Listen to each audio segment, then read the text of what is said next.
Venezuela में हालात बहुत तेजी से गर्म होते जा रहे हैं।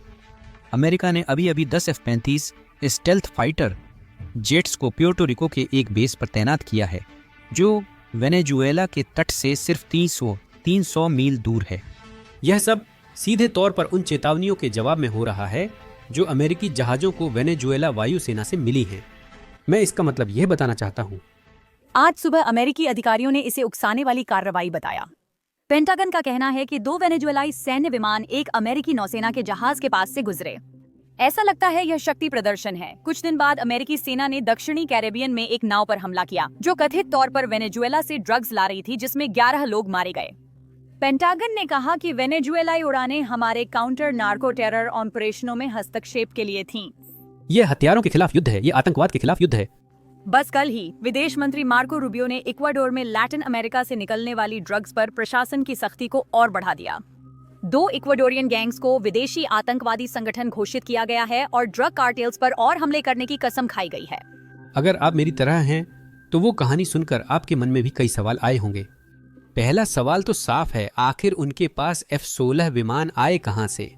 चलिए मैं इसका जवाब जल्दी से देता हूं। 1970 के दशक में वेनेजुएला और अमेरिका अच्छे दोस्त थे। असल में आप तो यहां तक कह सकते हैं कि उस समय वेनेजुएला अमेरिका का करीबी सहयोगी था। उसके पास मजबूत तेल आय थी और वॉशिंगटन उसे एक स्थिर लोकतंत्र के रूप में देखता था जो कैरेबियन में क्यूबा की सोवियत समर्थित सैन्य शक्ति का संतुलन बना सकता था। तो 1982 में वेनेजुएला वास्तव में पहला लैटिन देश बना जिसने F-16 फाइटिंग फाल्कन खरीदी। समझौते के तहत अमेरिका ने आने वाले वर्षों में वेनेजुएला को 24 F-0 विमान दिए। अब अगले कुछ दशकों में वेनेजुएला ने F-16 विमानों का रखरखाव किया और कुछ एवियोनिक्स और हथियारों को अपग्रेड भी किया। ये वेनेजुएला की वायु रक्षा की रीढ़ बन गए और पुराने मिरागन F-86 जेट्स की जगह ले ली। लेकिन 1999 में ह्यूगो चावेज के सत्ता में आने के बाद अमेरिका वेनेजुएला संबंध खराब हो गए। 2006 में अमेरिका ने वेनेजुएला पर हथियार प्रतिबंध लगाया, जिससे वहां के अमेरिकी हथियारों के स्पेयर पार्ट्स और अपग्रेड्स के निर्यात पर रोक लग गई। इससे वेनेजुएला को F-16 फ्लीट चालू रखने में काफी मुश्किलें आईं।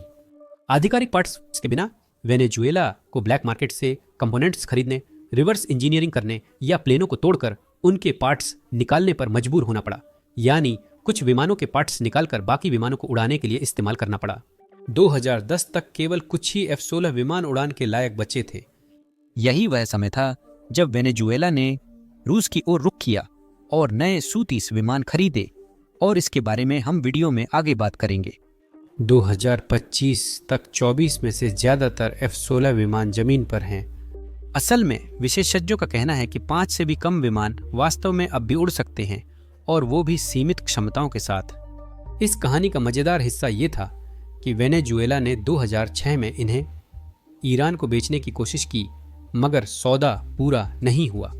अब उनके पास कुछ F-16 विमान बचे हैं जो उड़ सकते हैं, लेकिन हर उड़ान के साथ उनकी हालत और खराब होती जा रही है।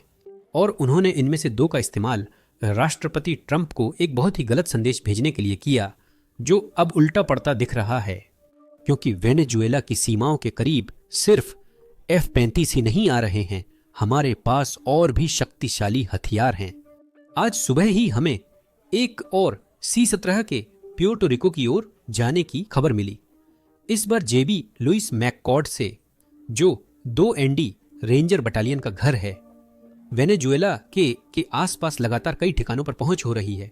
अब तक जो पता चला है उसका पूरा विवरण देता हूं।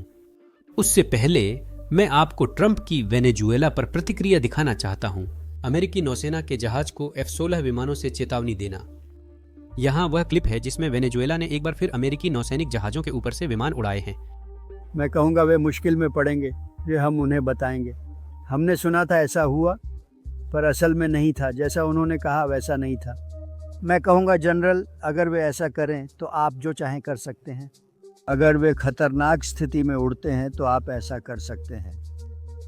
आप या आपके कप्तान ये निर्णय ले सकते हैं कि वे क्या करना चाहते हैं। जी सर, यहाँ पास में।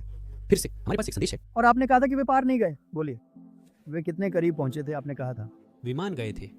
ठीक है, मैं इसके बारे में बात नहीं करना चाहता, लेकिन अगर वे हमें किसी खतरनाक स्थिति में डालते हैं तो मुझे बंद करने दीजिए। आप सभी का धन्यवाद। अब हम जीबीस कवर करेंगे। असली क्लिप में तो आप लोगों ने वो देखा ही था। वेनेजुएला वासी F-16 के ऊपर से तब गुजरे जब अमेरिका ने ड्रग कार्टेल की बोट नष्ट की थी। अब आधिकारिक वेनेजुएला वासी बयान के अनुसार ये ड्रग कार्टेल के सदस्य नहीं थे, ये सामान्य मछुआरे थे। लेकिन ऐसा नहीं है कि हम मादुरो शासन से उम्मीद कर सकते हैं कि वे बस यह स्वीकार कर लेंगे कि वे इतने समय से ड्रग्स की तस्करी कर रहे थे। जो हम जानते हैं वो ये है कि मादुरो खुद दुनिया के सबसे बड़े ड्रग तस्करों में से एक था। वह जो ड्रग्स तस्करी करता है वह पूरी दुनिया, संयुक्त राज्य अमेरिका और यूरोप तक फैलती है। असल में सिर्फ पिछले साल ही उसकी सरकार ने ड्रग्स की तस्करी से तेल के निर्यात से ज्यादा पैसा कमाया। वेनेजुएला के पास दुनिया में सबसे बड़े तेल भंडार हैं, सऊदी अरब और रूस से भी ज्यादा, लेकिन फिर भी वे ड्रग्स की तस्करी से ज्यादा पैसा कमा रहे हैं। अब देखें, मदुरो ने फ्लाईओवर और अमेरिका द्वारा ड्रग बोट नष्ट करने के बाद क्या कहा। हाँ बिल्कुल ईजा, मुझे लगता है कि इस संकट में दो पहलू हैं। एक तरफ है संयुक्त राज्य अमेरिका और मदुरो सरकार के बीच टकराव। मुझे लगता है कि हम उस बिंदु से आगे निकल चुके हैं जहां भाषण में भड़काऊ बयानबाजी थी। हमने देखा है कि अमेरिका निर्णायक कदम उठाने के लिए तैयार है, और सच कहूं तो 11 वेनेजुएला वासियों को मार डाला इस आरोप में कि वे कैरेबियन सागर में एक स्पीड बोट में ड्रग्स ले जा रहे थे, और निश्चित रूप से मादुरो सरकार इसका विरोध कर रही है। उन्होंने हाल ही में अमेरिकी नौसेना की बड़ी तैनाती का भी विरोध किया है। उन्होंने 2 F-16 लड़ाकू विमानों की घटना पर कोई टिप्पणी नहीं की, जो कि निश्चित रूप से अमेरिकी निर्मित हैं। एक तरह से वे घाव पर नमक छिड़क रहे हैं। जब हमने उनसे पूछा, हालांकि उन्होंने ये बताया कि community of Latin American and Caribbean states के कैरेबियाई समुदाय के कई देशों ने नौसेना की तैनाती का विरोध किया। तो यही इस कहानी का बड़ा भू राजनीतिक पहलू है। और दूसरी तरफ आपके पास आम वेनेजुएला वासी हैं जो किसी न किसी तरह से अपना दिन बिताने की कोशिश कर रहे हैं। ये एक ऐसा देश है जो अभी भी नाटकीय आर्थिक परिस्थितियों से जूझ रहा है। बिल्कुल, और जहां ज्यादातर लोग चाहे जैसे भी हों सरकार में बदलाव देखना चाहेंगे। कम से कम यहां कराकास में तो यही स्थिति है। वे जानते हैं कि अमेरिका ने पहले भी मादुरो पे दबाव डाला था और उन्हें नहीं लगता कि इस बार कुछ अलग है। अब यहाँ तैनाती का ठीक ठीक विवरण है जो मादुरो को डरा रहा है। हमारे पास USS लेक एरी, USS सैमसन, USS ग्रेवली और USS जेसन डनहम है। यही वह जहाज था जिस पर मादुरो ने F-16 उड़ाया था। और इसके अलावा हमारे पास ये अफवाहें भी हैं कि USS न्यूपोर्ट पनडुब्बी कैरिबियन में है। इसमें 3000 मरीन शामिल नहीं हैं। हमारे पास हवाई संसाधन और अन्य संसाधन भी हैं। इसके अलावा जब मैं यह रिकॉर्ड कर रहा हूं तो रक्षा सचिव या युद्ध सचिव अब पीट हेक्सेट पुर्तो रिको में है, और पुर्तो रिकन मीडिया यह बात कर रही है कि अमेरिका वेनेजुएला के साथ इस तनाव से पहले बंद किए गए कई पुराने ठिकानों को फिर से खोल रहा है। तो आप लोग अंदाजा लगाना चाहेंगे कि मादुरो यह सब देखने के बाद क्या कर रहे हैं। हर अमेरिका विरोधी देश यही करता है। मादुरो चीन को बुला रहे हैं। अपनी हाल ही की एक स्पीच में जहां वे संयुक्त राज्य अमेरिका और वेनेजुएला के बीच तनाव की बात कर रहे थे, राष्ट्रपति मादुरो ने चीन का जिक्र किया। उन्होंने एक फोन निकाला जिसे उनके अनुसार उन्हें चीनी नेता शी जिनपिंग से तोहफे में मिला था, और उन्होंने इसे दुनिया का सबसे अनहैक करने योग्य फोन बताया। एक ऐसा फोन जिसे CIA भी हैक नहीं कर सकती। अब जाहिर है यह बयान अपने आप में यह धमकी नहीं है कि अगर अमेरिका कोई कार्रवाई करता है तो चीन इसमें शामिल हो जाएगा। लेकिन असलियत में वेनेजुएला और चीन पिछले 2 दशकों से एक साथ काम कर रहे हैं। असल में अगर CCP और पुतिन नहीं होते तो मादुरो सत्ता में भी नहीं होते, क्योंकि उन्होंने मादुरो को तख्ता पलट की कोशिशों के खिलाफ लड़ने में मदद की, और उन्होंने उसका तेल खरीद कर उसके दमन को फंड किया। वेनेजुएला के 90% निर्यात सीधे चीन जाते हैं। यही वजह है कि 2019 में जब मादुरो की सरकार के खिलाफ एक विश्वसनीय तख्ता पलट की कोशिश हुई थी, लोग वेनेजुएला में लोकतंत्र लाना चाहते थे। रूस और चीन ही थे जिन्होंने मादुरो को सत्ता में अपनी स्थिति मजबूत करने में मदद की। इस बारे में और जानकारी यहाँ है, लेकिन इससे पहले कि हम उस पर आएं, आप बात करते हैं कि मादुरो ने कितनी मुश्किल परिस्थितियों का सामना किया है, और 2019 में एक तख्ता पलट की कोशिश हुई थी। और जो मैंने पढ़ा है उसके आधार पर ऐसा लगता है कि वह सत्ता खोने के बहुत करीब थे। और इस चैनल पर हम रूस चीन को बहुत फॉलो करते हैं। हम रूसी आक्रमण को फॉलो कर रहे हैं। अगर मैं गलत हूं तो आप सुधार सकते हैं। पुतिन ने 2019 में मादुरो को सत्ता में बनाए रखने में अहम भूमिका निभाई थी। क्या आप इसके बारे में दर्शकों को कुछ बताएंगे? हाँ, 100%। रूस है, पता है, ये मजेदार है क्योंकि वामपंथी और यहाँ तक कि कुछ दाई पक्ष के कुछ लोग बहुत विरोध में अमेरिका हस्तक्षेप। इसका मतलब अलग अलग हो सकता है। ये इस पर निर्भर करता है कि कौन उस बयान की आलोचना या समर्थन कर रहा है। वे हमेशा कहते हैं वेनेजुएला को अकेला छोड़ दो। अमेरिका हमेशा इन देशों में हस्तक्षेप करता है, लेकिन वे कभी चीनी हस्तक्षेप के बारे में बात नहीं करते, वे कभी रूसी हस्तक्षेप के बारे में बात नहीं करते, जो कि निश्चित रूप से उन शासन व्यवस्थाओं की प्रकृति के कारण बहुत खतरनाक है, न सिर्फ दक्षिण अमेरिका के लिए, न सिर्फ वेनेजुएला जैसे देशों के लिए, बल्कि अमेरिका के लिए भी। सोचिए अमेरिका के लिए कितना खतरनाक है कि उसके पास एक तानाशाही आर्को स्टेट हो, जिसके पास रूसी खुफिया एजेंसी हो, सिर्फ 3000 मील दूर फ्लोरिडा से, बस आपके पिछवाड़े में ही। समझ रहे हैं ना? तो हाँ, रूस वेनेजुएला में गहराई से शामिल है, ईरान भी शामिल है, चीन भी शामिल है। तो संयुक्त राज्य अमेरिका के दुश्मन मादुरो शासन के साथ सहयोग कर रहे हैं। किस तरह से? कम कम रूस के साथ। खैर, रूसी कंपनियों ने वेनेजुएला के तेल में निवेश किया है, वेनेजुएला को रूस से सैन्य उपकरण मिले हैं, वेनेजुएला को रूसी खुफिया और रणनीतिक सहायता मिली है, पिछले 20 वर्षों में खुफिया जानकारी मिली है। तो हम वेनेजुएला में रूस की वास्तविक हस्तक्षेप की बात कर रहे हैं, जिसकी जाहिर है बुरी मंशा है।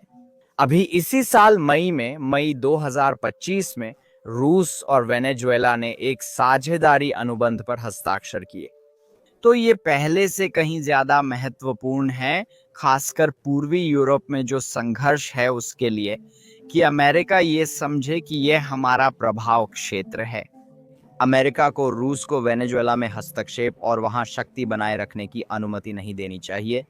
और यह सिर्फ रूस ही नहीं है, जैसा कि मैंने बताया, इसमें चीन भी शामिल है। उदाहरण के लिए, चीन ने पिछले कुछ वर्षों में वेनेजुएला को $60 अरब से भी ज्यादा उधार दिया है। जो पैसा वेनेजुएला चीन को नकद या असली पैसे में नहीं, बल्कि तेल के रूप में लौट आता है। सोचिए वेनेजुएला रूस के लिए कितना अहम है। अगर हम अमेरिका को मजबूत बनाना और पश्चिमी मूल्यों में विश्वास रखते हैं, तो हमें यह समझना चाहिए, भले ही हमारे पास एक परफेक्ट सिस्टम या परफेक्ट सरकार नहीं है, लेकिन हमारा सिस्टम रूस के सिस्टम या चीन जो प्रचार करता है उससे कहीं बेहतर है। यह समझना भी हमारे लिए ज़रूरी है कि हमें इस क्षेत्र, इस इलाके में दबदबा बनाना चाहिए। और जो लोग मुझे सुन रहे हैं वे शायद अभी मुझे एक नियोकॉन कहेंगे, या ये कहेंगे कि मैं अमेरिका के हस्तक्षेप की मांग कर रहा हूँ। मुझे लगता है कि वेनेजुएला में समाधान ढूंढना अमेरिका के हित में है, ये कोई आत्म बलिदान की बात नहीं है। या सुरक्षित संयुक्त राज्य अमेरिका चाहते हैं, अगर सीधा सुरक्षित पश्चिमी गोलार्ध चाहते हैं, बिल्कुल, आपको ऐसे शासन को निष्क्रिय करने की कोशिश करनी चाहिए जो अराजक राज्य है और जो आपके सबसे बड़े दुश्मनों के साथ मिलकर काम कर रहा है। इसमें सबसे हैरान करने वाली बात यह है कि अमेरिका ने खुलेआम वेनेजुएला में सत्ता परिवर्तन की मांग की है, और यह बयान किसी और ने नहीं बल्कि विदेश मंत्री मार्को रूबियो ने दिया है, जिन्होंने कुछ दिन पहले ही यह बात सार्वजनिक रूप से कही थी। निकोलस मादुरो अमेरिका में अभियुक्त ड्रग तस्कर हैं और न्याय से फरार हैं। हम सिर्फ ड्रग डीलरों या तेज नावों की तलाश में जाकर उन्हें गिरफ्तार करने की कोशिश नहीं करेंगे।